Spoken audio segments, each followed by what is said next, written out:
السلام عليكم ومرحبا بكم معايا في قناتكم شهوة الدنيا ام لوجين. كنتمنى تكونوا في احسن الاحوال يا ربي وانتم كتشاهدوا هذا الفيديو اليوم مع فيديو جديد ووصفه جديده اللي هي دي كلاص اولا دي ماغنوم بالفواكه الحمراء اللي كيجيو رائعين.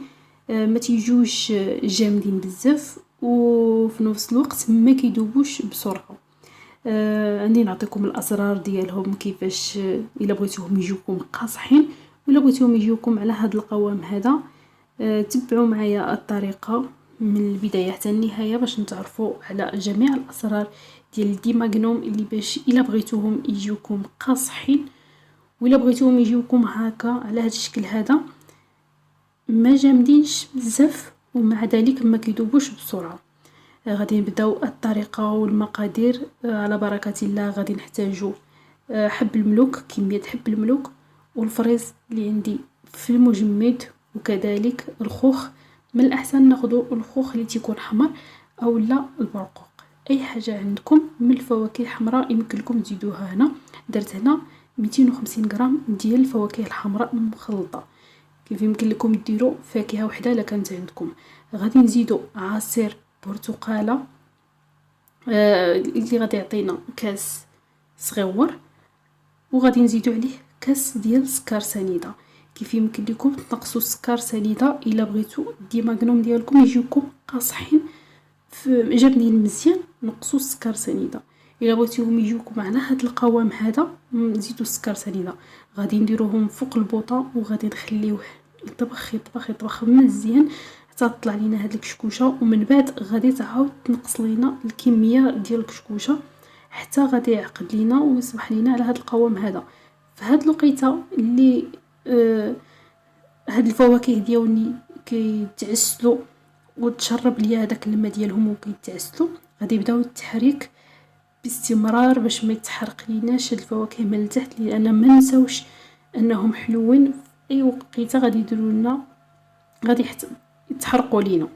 من بعد ما طابوا ليا وخويتهم في هذا اللوبول هذا وخليتهم حتى بردوا، وغادي نميكسيهم مزيان.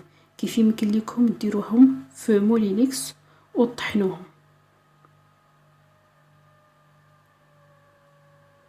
هاد لي ماغنوم تيجيو خطيرين بزاف حيت فيهم هاد الفواكه الحمراء وتيجيو غزالين بزاف. كنتمنىكم انكم تجربوها وتردوا عليا كيفاش جاكم.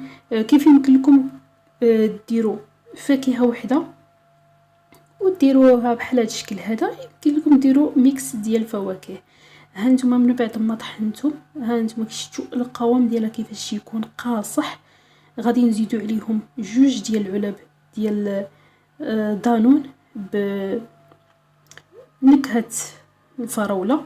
كيف يمكن لكم ديروا ممزوج، اما ديال الفريز اما ديال الخوخ، اما اي نكهه عندكم على حسب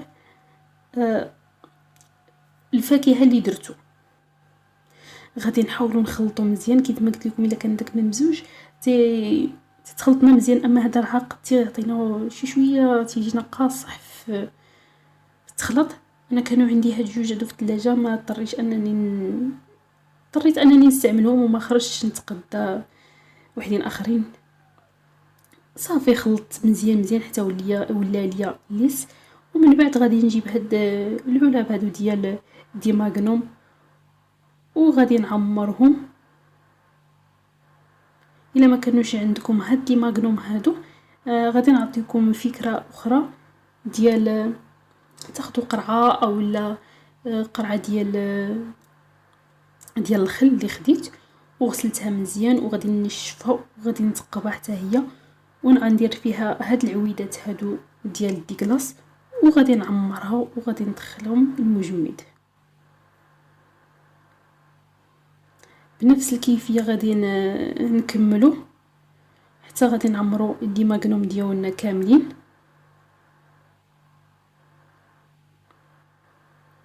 غادي نحاولوا نخبطوهم باش غادي تملأ ليا داك الفراغ وما تجينيش شي بلاصه خاويه وشي حاجه عامره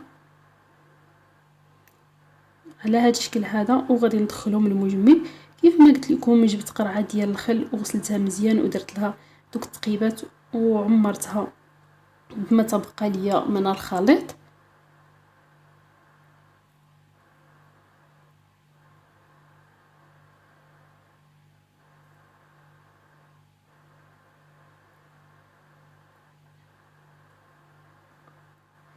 هاد الفكره هادي كتجي صراحه زوينه وعمليه، ومنها كتخلطوا حتى الشكيلات ديالهم. من بعد ما عمرتها غادي نبدا نخبطوها وغادي نخليوها على جنب، وغادي ندخلوها للثلاجه باش يتملئوا ليا الفراغات كامله. هاد الكميه هذه كتعطينا تبارك الله ما شاء الله كميه اللي هي وفيره جدا جدا. من بعد ما جمد ليا هاد الكلاص ديالنا غادي نحاولوا نقطعوه وتشوفوا كيفاش كيجي. تيجي ما جامدش بزاف ومع ذلك ما كيذوبش بسرعه، تيجي ثقيل بزاف بزاف. السكر هو اللي كيلعب هاد الدور هذا. كل ما قللتوا السكر كل ما كيجيكم الديماغنوم ديالكم او لي كلاص ديالكم قاصحين. الا كثرتوا السكر تيجيكم على هذا الشكل هذا. كنتمنى الوصفه ديال اليوم تنال الاعجاب ديالكم، وكنتمنى اللي شاف القناه ديالي لاول مره يضغط على زر الاشتراك باش يوصلكم دائما جديد الوصفات، وكذلك لايك الفيديو باش يوصل الفيديو لاكبر عدد من الناس وباش تعم الفائده. كذلك تعليق محفز الا عجبكم هاد الكلاص ولا ما عجبكمش شرطوا عليا كيف ما بغاو يكون الراي ديالكم. غادي نقدموه على هاد الشكل هذا ولا ندوبو الشكلاط ابيض وغادي نغطسوه فيه وغادي نقدموه باي حاجه بغيتو غادي تقدموه. هنا وصلنا لنهايه الفيديو مع فيديو جديد ووصفه جديده. خليت لكم راحه الله والى اللقاء.